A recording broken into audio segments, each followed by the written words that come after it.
예, 코로나로 어려운 시절 이렇게 말씀을 함께 나누게 하신 하나님께 감사를 드립니다.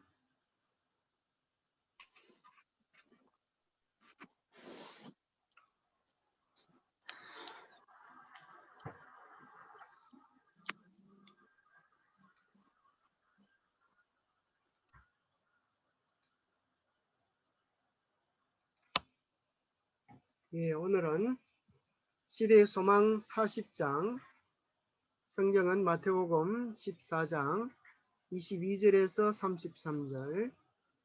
예, 오늘 본문의 말씀의 배경은 오병이어의 기적을 보고 제자들이 우리 예수님을 이 나라의 왕으로 삼으면 우리의 모든 소원이 이루어질 수 있겠다. 그렇게 작정하여서 왕을 삼으려고 하실 때에 예수님께서 제자들을 속히 흩으셔서 먼저 배를 타고 떠나가라고 하시고, 예수님은 간절히 제자들을 위하여 기도하시다가 이제 풍랑을 만나서 죽게 되어진 제자들을 만나서 믿음을 새롭게 하시는 그런 내용을 다루어지고 있습니다. 우선 성경 말씀 교독하겠습니다. 마태복음 14장 22절부터 제가 짝수 읽고 여러분들께 서울수절의 말씀을 읽으시면 좋겠습니다. 예수께서 즉시 제자들을 제촉하사 자기가 무리를 보내는 동안에 배를 타고 앞서 건너편으로 가게 하시고, 무리를 보내신 후에 기도하러 따로 산에 올라가시니라. 저물매 거기 혼자 계시더니 배가 이미 육지에서 술이나 떠나서 바람이 그스름으로 물결로 말미암아 고난을 당하더라. 밤 사경에 예수께서 바다 위로 걸어서 제자들에게 오시니 제자들이 그가 바다 위로 걸어오심을 보고 놀라 유령이라 하며 무수하여 소리 지르거늘, 예수께서 즉시 이르시되 안심하라. 나니 두려워하지 말라. 베드로가 대답하여 이르되 주여, 만일 주님이시거든 나를 명하사 물 위로 걸어오라 하소서 하니, 오라 하시니 베드로가 배에서 내려 물 위로 걸어서 예수께로 가되 바람을 보고 무서워 빠져가는지라 소리질러 이르되 주여 나를 구원하소서 하니, 예수께서 즉시 손을 내밀어 그를 붙잡으시며 이르시되 믿음이 적은 자여 왜 의심하였느냐 하시고 배에 함께 오름에 바람이 그치는지라. 배에 있는 사람들이 예수께 절하며 이르되 진실로 하나님의 아들이로소이다 하더라. 예, 오늘 본문의 말씀입니다. 자, 몇 가지 질문을 한번 만들어 보았습니다. 오병이어의 기적 후에 제자들의 마음에 가득 찼던 것은 무엇이었나요? 무엇이었을까요, 김원장님? 야 이제 살았다. 왜 살았어요? 오병이어의 기적 후인데. 예수님이 왕이 되셔서 맨날 먹여주시면 될 것이라고 생각했었으니까. 예, 예수님이 왕이 되시면, 예수님 우리나라 대통령이 되신다면 여러분 얼마나 좋겠습니까? 자, 왜 예수님은 속히 제자들을 먼저 가게 하셨을까요? 또 제자들의 불만은 무엇이었나요? 그때 제자들이 가기는 갔지만 입이 이만큼 나왔을 것입니다. 왜 베드로는 무리를 긋고 싶었나요?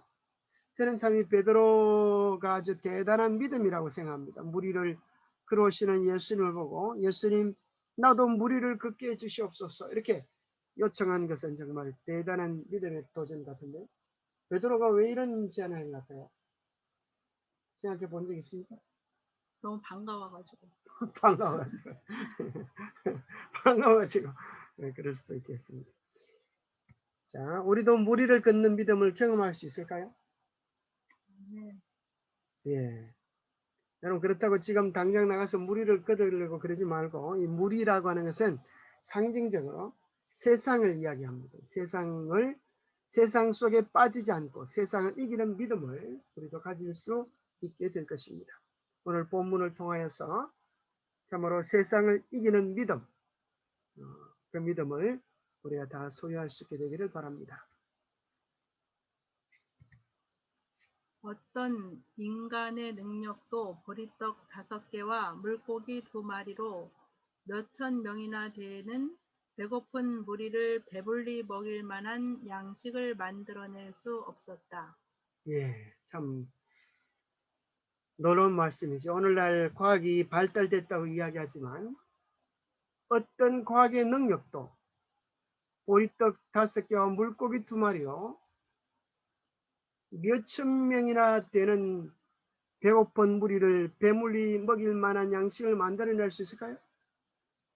불가능한 것입니다. 그죠? 어떤 과학도 불가능한 것입니다. 그런데 하나님은 매일매일 그 기적을 베풀고 계십니다. 사실은 우리가 먹는 모든 과일들이 사실은 뭐가 그름이 되어서 나옵니까? 그 희한하죠. 우리가 먹는 음식물의 찌꺼기, 썩은 냄새 나는 그런 것들을 우리는 땅에다 주는데 하나님은 땅에다 주는 썩은 냄새 나는 것들을 통하여서 참으로 우리가 먹는 그렇게 탐스럽고 놀라운 과일들, 맛난 곡식들을 만들으시니 얼마나 감사하고 신기한지 모르겠습니다. 예수님은 매일매일 우리를 위하여 식탁을 차려주시는 기적을 베푸르십니다. 그래서 우리가 매일 음식을 먹을 때마다 하나님께서 우리를 위하여 베푸시는 기적을 인하여 감사하시게 되기를 바랍니다. 특별히 오병이어의 기적을 보면서 이스라엘 백성들의 마음속에 무슨 생각이 들었는가 하면은 야, 만나 생각이 났습니다. 그들은 그 양식을 먹으면서 광야에서 40년 동안 하늘에서 만나를 내려서 먹여 살리신 분이 바로 이분이시구나. 그것을 깨달았습니다. 그것은 똑같은 기적이었습니다. 하나는 하늘에서 내려오는 기적이었고 하나는 사람들의 손에 있는 것들을 통하여 땅에서 보여주신 기적이었습니다. 그러나 그 모든 기적은 다 창조주의 절대적인 능력에 의존하는 기적입니다.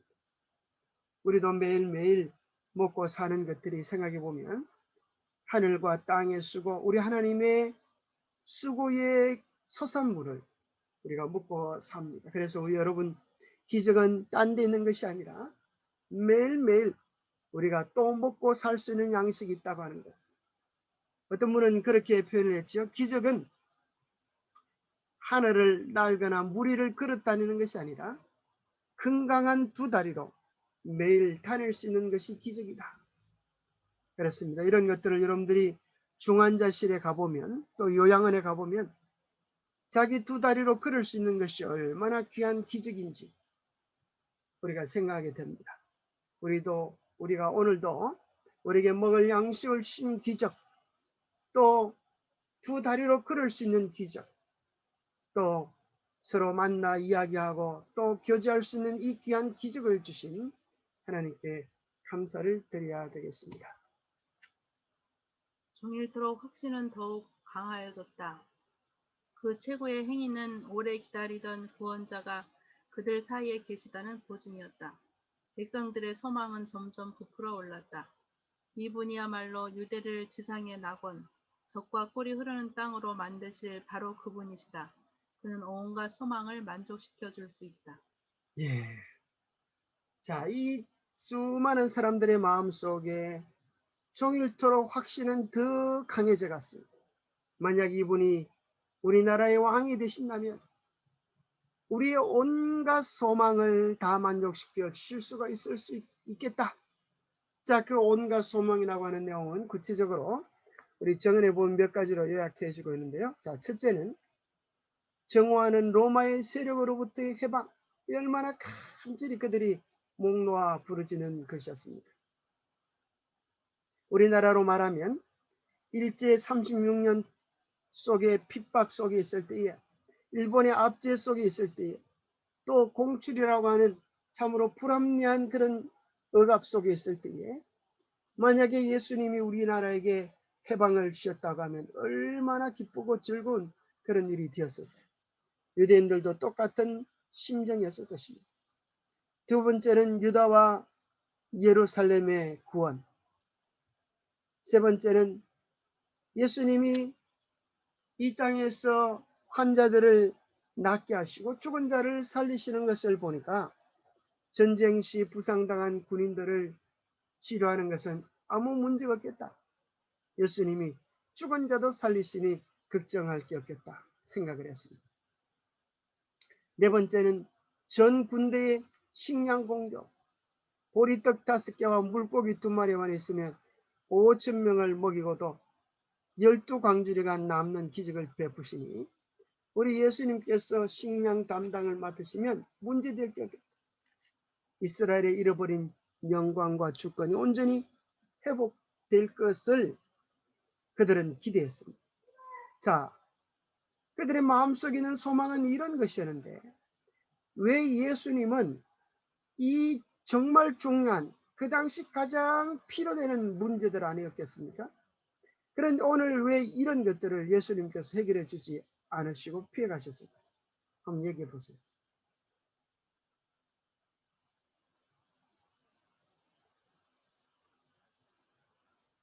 예수님의 초림은 그들에게 현세적으로 보이는 영광의 왕국을 이루게 주시는 목적이 아니었고, 초림의 목적은 예수님이 그들을 저들의 죄에서 구원해 주실 구주로 오신 것이 그분의 사명이셨기 때문에 그들의 소망이 헛된 곳에 소망을 두었던 것이 문제가 있었다고 생각이 듭니다. 예, 오늘 우리들에게도 마찬가지입니다. 우리들에게도 똑같은 문제입니다. 자, 오늘 이것을 우리들에게 적용해 보면 우리가 예수님 믿는다고 해서 우리가 현실적인 필요들, 그죠? 뭐가 있습니까? 우리의 현실적인 필요들. 우리의 코로나19로 인해서의 해방. 그 다음에 우리가 먹고 사는 문제, 그죠? 예수님이 교회 다닌다고 하면 이제 먹고 사는 문제, 식량 문제는 예수님이 다 해결해 주시겠다. 건강 문제는 예수님이 다 해결해 주시겠다. 그렇게 하시면 얼마나 좋겠습니까? 그러나 예수님은 그런 문제를 해결해 주시지 않습니다. 예수님께서 궁극적으로 원하시는 것은 우리를 죄 가운데서 해방시켜 주시는 것입니다. 그렇다고 하면 이런 실제적인 문제, 우리 다리 아픈 집사님의 다리가 낫고 또 앞을 못 보는 분의 눈이 떼어지는 이런 실제적인 문제는 언제 이루어 주시는 것입니까?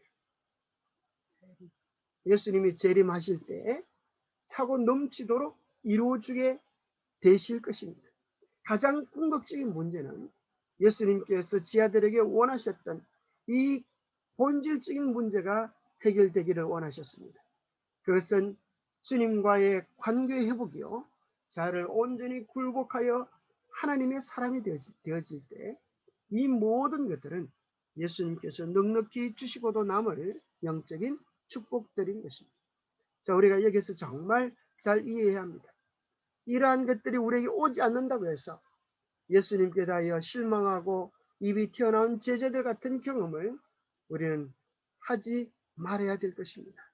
그러나 그것이 우리의 삶 속에 너무나 절실한 문제들이기 때문에 우리가 그러한 문제를 초월하기가 쉽지 않습니다. 자, 백성들의 모습과 우리의 모습이 거의 비슷하지 않습니까?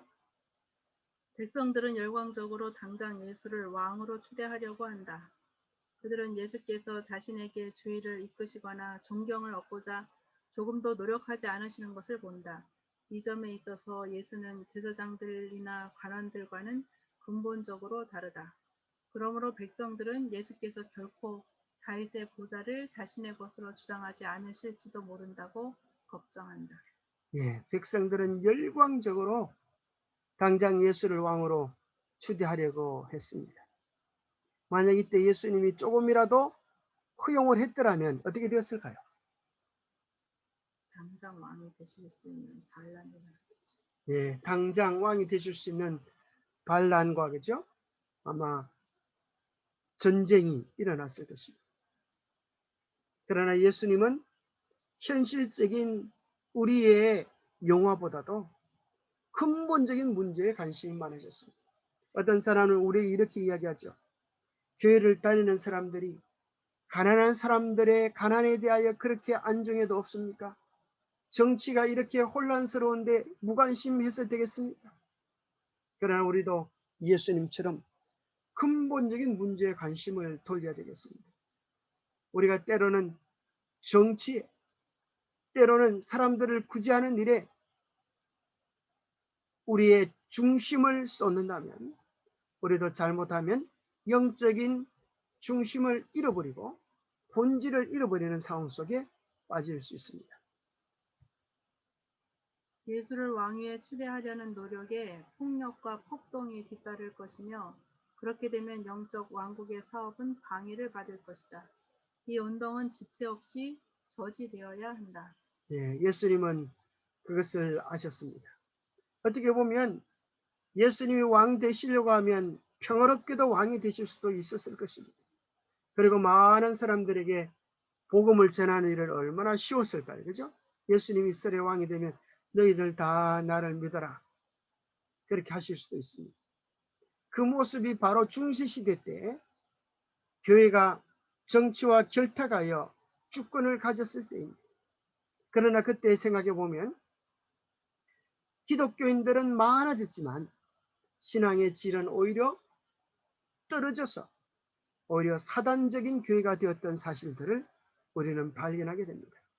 본질적인 것이 바뀌어지지 않으면 아무리 많은 재산도, 아무리 많은 영광도 오히려 우리를 성결하게 만들어주지 못하고 오히려 우리를 타락시키게 되는 것을 발견하게 됩니다. 마치 참된 행복은 지난 시간에 말씀드렸던, 안식일에 말씀드렸던 행복을 결코 누리지 못할 두 부류의 사람들이 있는데 누구라고 생각하는지 기억나세요? 이기주의자, 첫 번째는 정신적 가치를 전혀 모르는 사람들. 그렇죠? 그런 사람들이 오히려 로또 당첨은 재난이 될 수 있는 것처럼 하나님께서도 이 본질적인 문제에 관심이 많으십니다. 두 번째는 이기적인 사람들이죠. 그래서 결국 신앙이라고 하는 것은 이기적인 우리가 이타적으로 바뀌어지는 것이고 물질적인 것에 마음이 메인 우리가 정신적 가치를 소중히 여길 수 있도록 변경시켜 주는 것이라고 이해할 수 있겠습니다. 예수께서는 제자들을 불러 당신이 백성들을 해산시키는 동안 배를 타고 즉시 가버나움에 돌아가라고 명령하신다. 그리스도의 명령을 따르기가 이번처럼 불가능하게 보인 적은 없었다. 제자들은 예수를 왕위에 앉히려는 대중운동을 오랫동안 원해왔었다. 이 모든 열정이 허지로 돌아간다는 것을 생각하니 제자들은 견딜 수가 없었다. 유월절을 지키기 위하여 모여든 군중들은 새 선지자를 보기를 갈망하였다.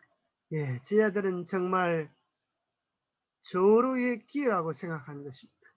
이제 우리가 기대했던, 이제는 더 이상 우리를 나사렛 이단의 무리라고 사람들이 괄시하던 그런 괄시와 멸시와 천대를 받지 않아도 될 절호의 기회가 왔다고 생각하는 것입니다.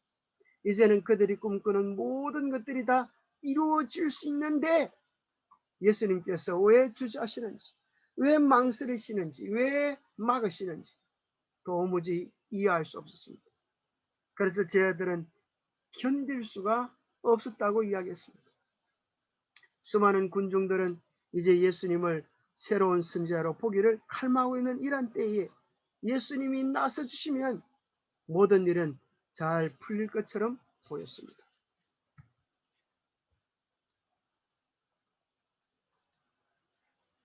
예수의 제자들에게는 이 시기가 저희 사랑하는 선생을 이스라엘의 왕위에 앉히는데 황금같이 귀한 기회처럼 보였다. 이 새로운 야심에 불타는 그들에게 있어서 저희만 떠나가고 예수를 홀로 그 황량한 해변에 남겨두기란 어려운 일이었다. 그들은 그 계획에 이의를 제기하였으나 예수께서는 그들을 향하여 전에 결코 취하지 않으셨던 위엄으로써 말씀하셨다.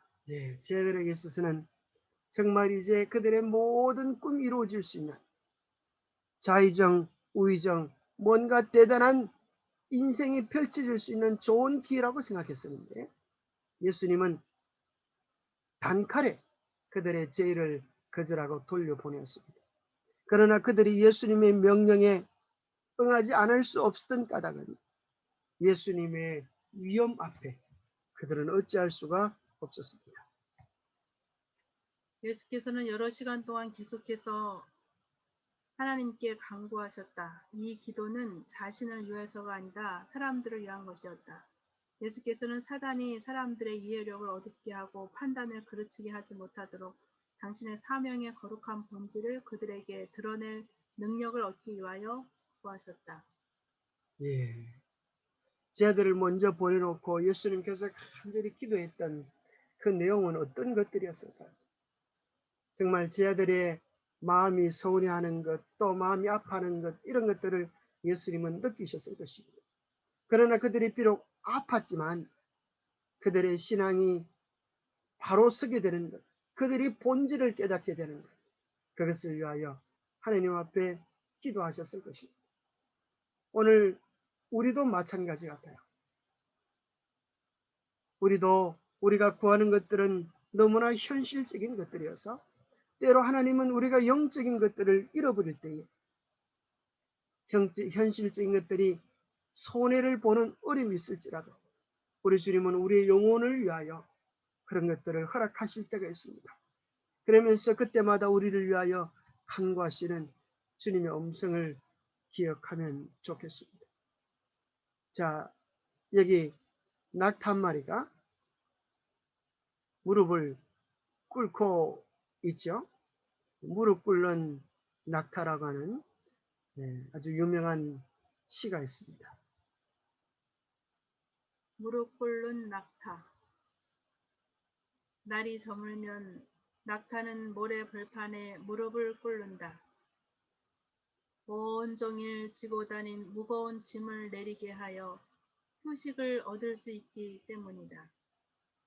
나의 영혼아, 해가 지고 날이 저물 때 너도 무릎을 꿇으려무나. 그래야 내 주인께서 내 짐을 들어 내리시고 너에게 휴식을 주실 수가 있으시니까. 만약 그대가 짐을 진 채로 온 밤을 지샌다면 어떻게 할 일이 태산 같은 내일을 내일로 맞이할 수가 있을까? 날이 새면 낙타는 다시 무릎을 꿇어 그의 주인으로 다시 짐을 지우게 한다. 그리고 벌떡 일어나 사막길을 힘차게 달린다. 나의 영혼아, 먼동이 트거든 너도 무릎을 꿇어 내 하나님께서 내게 일과를 주시게 하라. 그분은 내가 지기에 너무 큰 짐을 결코 지우지 아니하실 줄 확신하여라. 예, 낙타는 하루 일과가 마치면 무릎을 꿇어서 무거운 짐을 내려놓게 하고 또 하루가 시작할 때는 무릎을 꿇어서 그의 몸에 짐을 싣도록 그렇게 하는 것처럼 우리도 하루 일과를 마칠 때 우리의 삶의 근심과 염려들을 주님께 내려놓고 매일 아침마다 주님께로부터 새로운 뜻과 사명을 부여받는 소중한 시간들을 가지면 좋겠습니다. 예수님의 제자 중에 낙타 무릎이라고 그렇게 알려졌던 제자가 누구인지 아시겠습니까? 기도를 열심히 해서 그런 별명을 가진 제자도 있었습니다. 구주께서는 지상에서 봉사하실 기한이 거의 끝날 것과 당신의 구주로 영접할 사람이 매우 드물 것을 아셨다. 괴롭고 투쟁하는 심령으로 그는 제자들을 위하여 기도하셨다. 그들은 격심한 시험을 받을 것이었다. 일반적 기만 위에 기초를 둔 오랫동안 품어온 저희의 소망은 매우 고통스럽고 굴욕적인 모양으로 실망을 당할 것이었다. 예, 예수님께서 그들이 품어왔던 세상적인 소망, 그것이 참으로 비참하게 무너져 버렸을 그들의 마음이 좌절되지 않도록 기도하셨습니다. 제자들의 마음은 예수님을 따라다녔지만 그렇게 십자가에서 예수님께서 맥없이 돌아가실 것을 기대하지 않았습니다. 그들은 예수님을 따라다니면서 예수님은 이스라엘의 왕이 되고 그들은 좌의정 우의정하는 영광을 보기를 원했습니다. 그러나 예수님께서 십자가를 지시고 채찍에 맞았을 때 그들은 정말 한없이 굴욕적인 그런 실망을 경험했습니다. 예수께서 다윗의 보좌에 오르시기는커녕 십자가에 못 박히시는 것을 그들은 목도할 것이었다. 사실은 이것이 예수의 참된 대관식이 될 것이었다. 그러나 제자들은 이것을 식별하지 못하였기 때문에 저희가 시험이라고 인정하기가 곤란한 격렬한 시험이 닥칠 것이었다. 지력을 깨우치고 이해력을 넓혀주는 성령이 아니면 제자들의 믿음은 타락할 것이다. 타락할 것이었다. 여러분 이게 참 얼마나 놀라운 말씀인지 모르겠습니다. 십자가가 사실은 예수님의 참된 대관식이었다. 이게 무슨 소리인지 이해하시겠어요?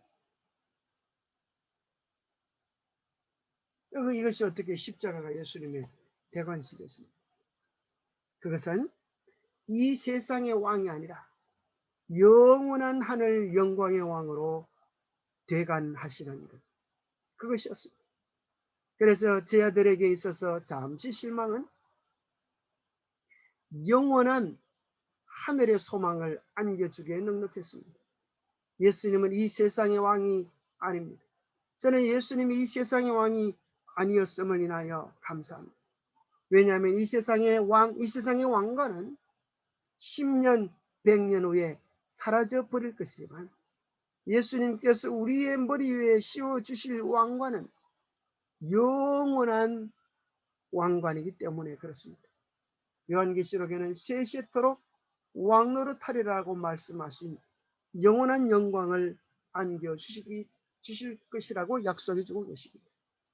이 세상에 잠시에 사라질 영화가 아니라 영원한 하늘의 영화를 바라봐야겠습니다. 우리는 에서같이 영원한 영광을 세상적인 것들에 팔아버리지 않게 되기를 간절히 바랍니다. 예수의 나라에 대한 제자들의 관념이 세상의 세력 부식과 명예의 몫이 국한되어 있다는 사실은 예수에게 고통스러운 일이었다. 그들의 생각하는 마음의 짐이 무거웠으므로 그는 쓰라린 고뇌와 눈물로써 탄원하셨던 것이다. 참 예수님이 제들의 마음을 아셨습니다. 너희들 왜 쓸데없는 생각을 하느냐 책망하지 않으시고 예수님의 인자와 자비를 느끼게 되죠. 그들의 쓰라린 고뇌를 아시면서 눈물로써 예수님께서 그들을 위하여 탄원하셨던 것입니다. 비록 우리가 잘못해서 짊어지는 짐이고 우리가 오해해서 생기는 고통일지라도 당신을 따르는 자들에게 대한 예수님의 관심은 그치지 않으시는 것을 발견하게 되는 것입니다. 오늘 예수님께서 우리의 아픈 마음을 아시고 우리의 흐르는 눈물을 기억해 주심을 인하여 감사하십시다. 제자들은 예수가 분부하신 대로 즉시로 출범하지 아니하였다. 그들은 예수께서 저들에게 오실 것을 바라면서 얼마 동안 기다렸다. 그러나 벌써 암흑이 들이온 것을 보고 그들은 배를 타고 바다를 건너 가버나움으로 갔다. 그들은 예수를 저희의 구주로 시인한 이후 그 어느 때보다도 예수에 대해서 참을 수 없는 불만스러운 마음으로 예수를 뒤에 두고 갔다. 예, 참 그때 제자들의 마음이 어땠을까요? 몹시도 쓰라리고 불만스러웠을 것입니다. 어떻게 예수님이 우리에게 이렇게 대하실 수가 있는가? 조금만 수고하시면, 조금만 참으시면 매부 좋고 누이 좋을 텐데 왜 이런 일을 마다하십니까? 도무지 이해할 수 없는 예수님의 마음이었을 것입니다. 능력이 없으신 것도 아닌데 왜 주저하시나? 그렇게 생각했을 것입니다. 불신이 그들의 정신과 마음을 점령하고 있었다. 명예욕이 그들의 눈을 멀게 하였다. 그들은 예수께서 바리새인들에게 미움을 받고 계시다는 것을 알았으므로 저희가 예수께서 받으셔야 마땅하다고 생각되는 것만큼 높임을 받는 것을 보기를 몹시 원하였다. 능력 있는 이적을 행하실 수 있는 선생과 함께 있으면서도 속이는 자들이라는 비방을 받는 것은 제자들로서는 견디기 어려운 시련이었다. 참 그렇죠. 여러분이 보면 능력 있는 이적을 행하실 수 있는 분명히 메시아라고 하는 것이 분명한데 그 당시 많은 사람들은 사기꾼이라고 예수 사기꾼이라고 그렇게 비방하는 것입니다. 오늘 우리들도 마찬가지죠. 진리를 위하여 목숨을 바치고 생애를 투자했는데 사람들이 이단이라고 정죄할 때 우리가 사실 견디기 쉬운 것은 아니죠. 그러나 예수님이 그랬던 것처럼 제 아들이 그랬던 것처럼 진리는 반드시 높여지고 영광을 받게 될 것입니다. 그리스도께서 결코 왕으로서 당신의 권위를 주장하지 않으실 것인가? 이와 같은 능력을 가지신 분께서 자신의 진정한 신분을 나타내심으로써 왜 그들이 가는 길을 좀 더 수월하게 하지 않으셨는가? 왜 그는 침례 요한을 참혹한 죽음에서 건지지 않으셨던가? 이와 같이 억측하다가 마침내 제자들은 심한 영적 흑암 속에 빠지게 되었다. 예, 시간은 점점 더 어두워지고 그 어두워진 암흑은 그들의 마음의 상태 같았습니다. 게다가 갑자기 몰아친 풍랑은 그들의 마음의 요동침을 마치 보여주는 듯 했습니다. 제자들은 그날 그리스도의 기이하신 행적을 목도하였다. 마치 하늘이 땅에 내려온 듯한 느낌이었다. 그 귀하고 영광스러운 날에 대한 기억이 그들을 믿음과 소망으로 가득 차게 했어야 했다.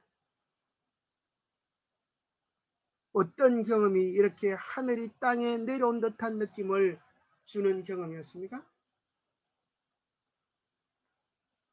예수님의 말씀과 또 오병이어의 기적과 또 거기에 굶집한 많은 사람들, 그런 모든 환경들이 잊지 못할. 예, 정말 그죠? 예수님의 꿀송이 같은 말씀들, 또 그들이 눈앞에서 벌어졌던 오병이어의 기적들, 정말 그 떡을 먹으면서 그들은 광야에서 먹었던 만나, 아니 어쩌면 그들은 하늘에서 먹을 생명 과일들을 기억했을지도 생각했을지도 모르겠습니다. 그들은 귀하고 영광스러운 날에 대한 기억들로 그들의 믿음을 소망으로 가득 차게 할 수 있었는데 그렇게 하지 못했습니다. 왜 그랬을까요? 가장 놀라운 축복 뒤에 가장 절망적인 영적 형편을 경험했습니다. 왜냐하면 만약 그들이 마음에 가득한 이 일들에 대하여 피차에 이야기하였더라면 결코 시험에 빠지지 않았을 것이다. 그들의 마음에 가득한 이 일들, 조금 전에 예수님께서 베풀어 주셨던 기적들, 또 놀라운 말씀들에 대하여 이야기했더라면 그들은 결코 이런 시험에 빠지지 않았을 텐데 그들은 조금 전에 예수님께서 베푸셨던 사랑과 귀한 말씀들은 다 잊어버리고 자기들의 욕심과 계획을 무시했던 예수님에 대한 서운한 마음들이 그들의 마음 가득히 자리 잡고 있었습니다. 그리스도인들도 그렇지 않겠습니까? 대부분 우리가 실망하고 좌절하고 또 낙담하는 것은 하나님이 우리와 함께 계시지 않기 때문이 아니고 우리의 작은 기도를 들어주지 않기 때문에 우리는 낙담할 때가 많이 있습니다. 옛날에 집을 나간 어떤 목사님 딸에 대한 이야기가 있습니다. 그리고 그 목사님 딸이 왜 집을 나가는가 자기 아버지 친구가 그 딸에게 물어보니까 아버지는 나를 사랑하지 않는다는 것입니다. 왜냐하면 다들 수학여행 간다고 수학여행 아주 신나고 즐겁고 재밌게 가는데 아버지는 나를 사랑하지 않기 때문에 수학여행비도 내주지 않고 그렇게 내 마음속에 아이들과 놀러 가고 싶은 그 마음을 조금도 몰라주고 돈도 주지 않아서 내 마음에 아픔을 줬다. 그렇게 불평하고 원망하고 그렇게 하더랍니다. 그때 그 아버지 친구가 그 딸에게 이렇게 이야기해 주었다 그럽니다. 수학여행비를 대줄 수 없었던 그 아버지의 마음을 네가 조금이라도 헤아려 보았니? 대줄 수 있는 것보다 대주지 못해서 더 괴로운, 너보다 더 괴로운 아버지의 마음을 네가 조금이라도 헤아릴 수 있다면 너는 결코 그렇게 아버지의 가슴에 못 박는 짓을 하지 않았을 거야. 우리는 때로 내 작은 소원 이루어지지 않으신다고 했어. 예수님이 나를 사랑하지 않는다라고 말할 때가 있습니다. 예수님 우리를 위하여 당신의 생명까지 내어주신 큰 사랑을 베풀으시는데 사실 우리의 마음을 괴롭히는 것은 큰 사랑이 아니라 오늘 우리가 필요되는 작은 것들, 우리의 작은 소원, 수학여행 같은 그것을 채워주지 않는다고 우리는 주님께 원망, 불평, 또 실망을 할 때가 참으로 많이 있는 것입니다. 그러나 실망이 그들의 생각을 사로잡았다. 남은 조각을 거두고 버리는 것이 없게 하라고 하신 그리스도의 말씀은 유의되지 않았다. 그때는 제자들이 큰 축복을 받은 시기였으나 그들은 축복받는 것을 다 잊어버렸다. 그들은 요동하는 물 가운데서 빠져 있었다. 예, 여기 남은 조각을 거두고 버리는 것이 없게 하라라고 하는 것은 두 가지 의미가 있었습니다. 첫 번째는 그들이 먹었던 그 양식을 버리지 말도록 소중하게 여기라는 것이었고, 두 번째는 예수님이 가르쳐 주셨던 이 놀라운 생명의 교훈을 마음속에 두고 되뇌기를 원하셨습니다. 그래서 영적으로 허기진 그들이 지금 이 시간에라도 주님의 말씀, 주님의 이적, 주님의 축복들을 기억했더라고 하면 그것들은 그들의 신앙을 일깨울 수 있는 힘이 있었을 것이었지만 그들은 그 모든 것들을 다 잊어버리고 오로지 한 가지 우리의 소원을 들어주지 않은 예수님께 대한 섭섭함들이 그들의 마음 가득히 있었습니다. 우리의 마음도 마찬가지입니다. 우리가 어디에 우리의 시선을 고정시키느냐에 따라서 우리는 소망으로 일어설 수도 있고 낙담으로 절망할 수도 있습니다. 보통 일기라면 불과 몇 시간밖에 걸리지 않는 거리였다. 그러나 제자들은 밤 사경까지 그들은 힘써 노를 저었다. 그러나 지쳐버린 지금 이들은 어찌할 바를 모르면서 노젓기를 단념하고 말았다. 저들은 폭풍과 암흑의 바다 가운데서 속수무책이라는 것을 깨달았고 또 저들은 선생이 함께 계셨으면 하고 갈망하였다. 예, 보통 일기라면 불과 몇 시간밖에 걸리지 않은 거리였지만 제자들은 밤 사경까지, 밤 사경은 그럼 주석에 보면 새벽 3시부터 6시까지를 이야기한다 그럽니다. 그러니까 밤새 실험을 한 것입니다. 그러면서 이제는 어떤 처지에 이르게 되는가 하면 이제는 자기들이 할 수 있는 일이 없고 속수무책이고 이제는 아이고 죽었구나, 우리가 다 끝이 났구나, 그렇게 절망하는 시간에 이제서 비로소 주님이 함께 계셨으면 하는 간절한 마음이 생기게 되었습니다. 감찰하시는 자 예수께서는 해안에서 겁에 질려 태풍과 싸우고 있는 그들을 보셨다. 예수께서는 일순간도 당신의 제자들을 잊지 않으셨다. 감사하죠. 예수님은 제자들이 애쓰시는 모습, 실망하는 모습, 아파하는 모습 다 보셨습니다. 일순간도 우리를 잊지 못하시는, 우리를 향하여 시선을 놓치지 않으시는 주님의 시선을 우리가 만나게 되기를 바랍니다.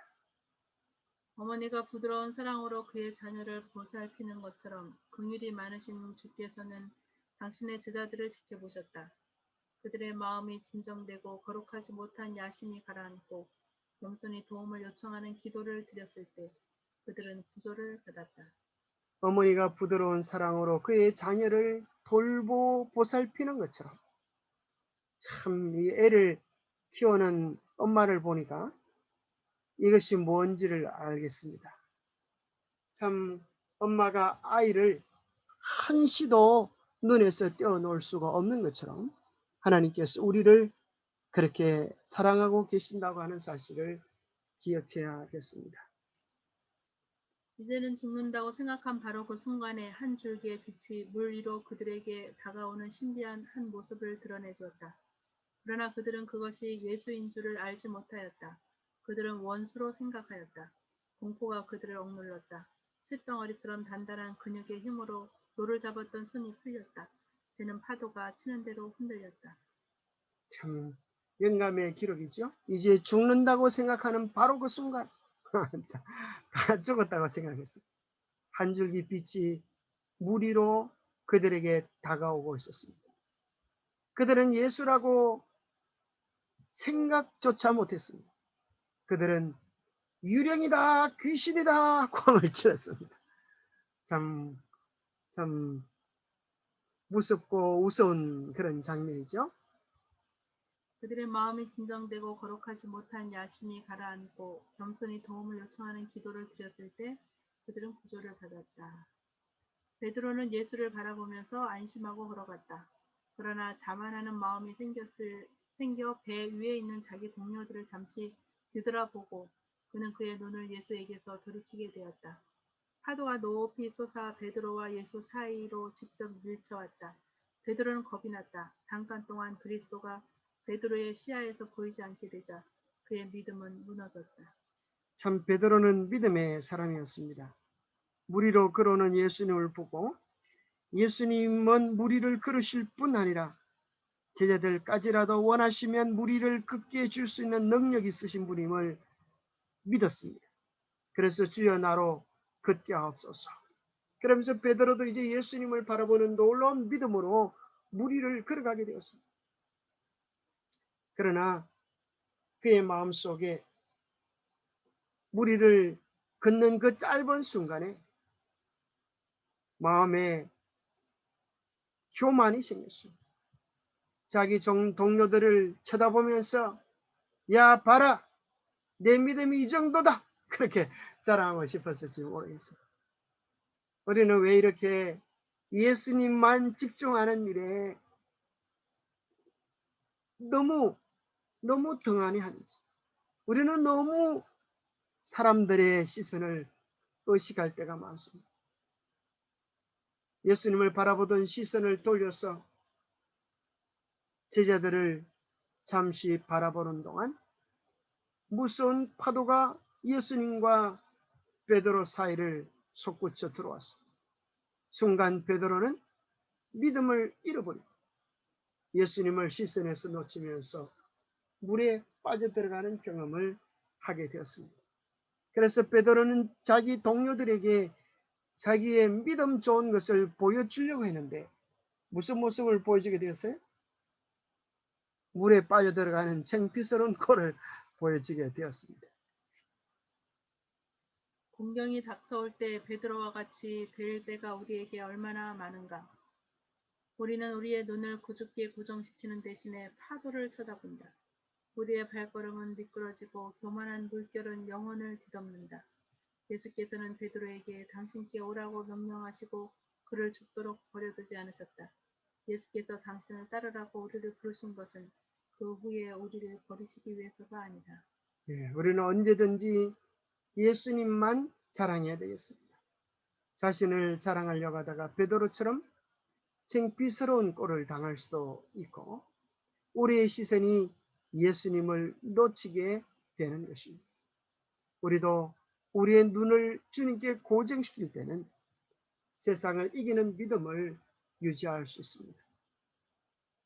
그리고 예수님은 언제나 우리를 죽도록 내버려 두지 않으신다고 하는 사실을 기억하면 좋겠습니다.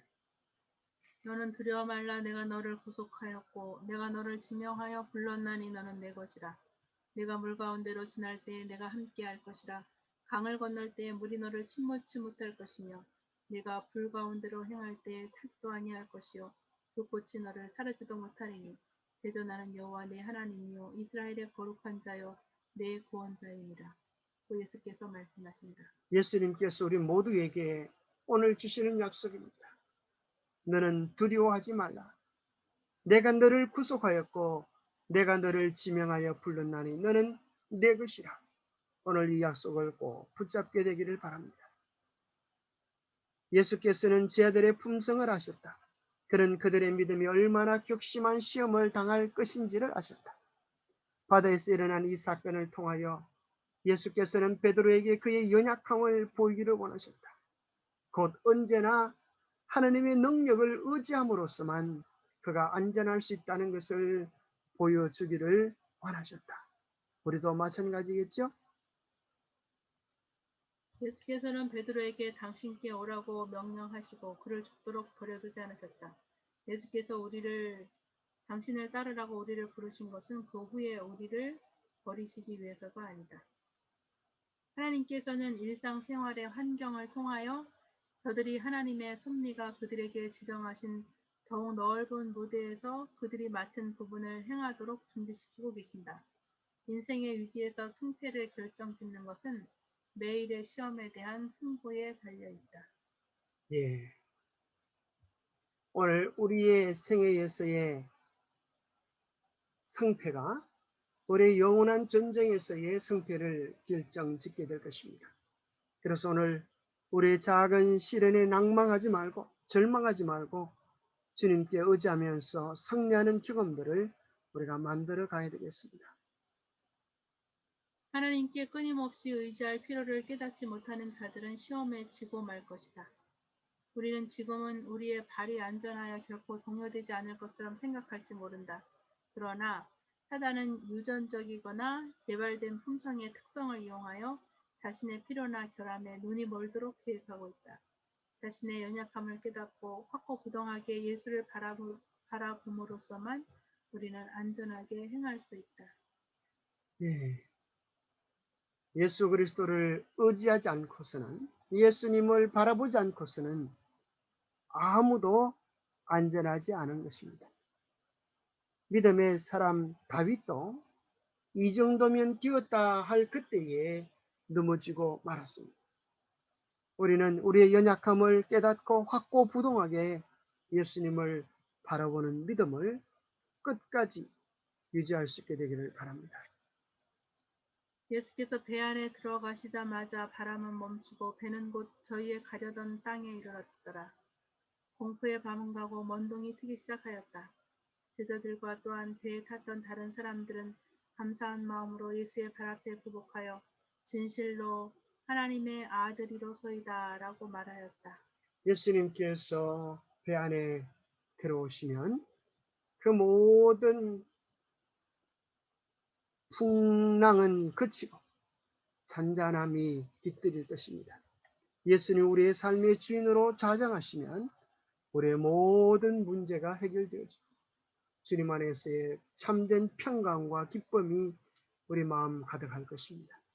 날마다 이 전쟁 속에 있는 이 세상에서도 예수님을 마음의 구주로 모심으로 하늘의 평안을 경험하는 우리 모두가 되기를 바랍니다. 기도하겠습니다.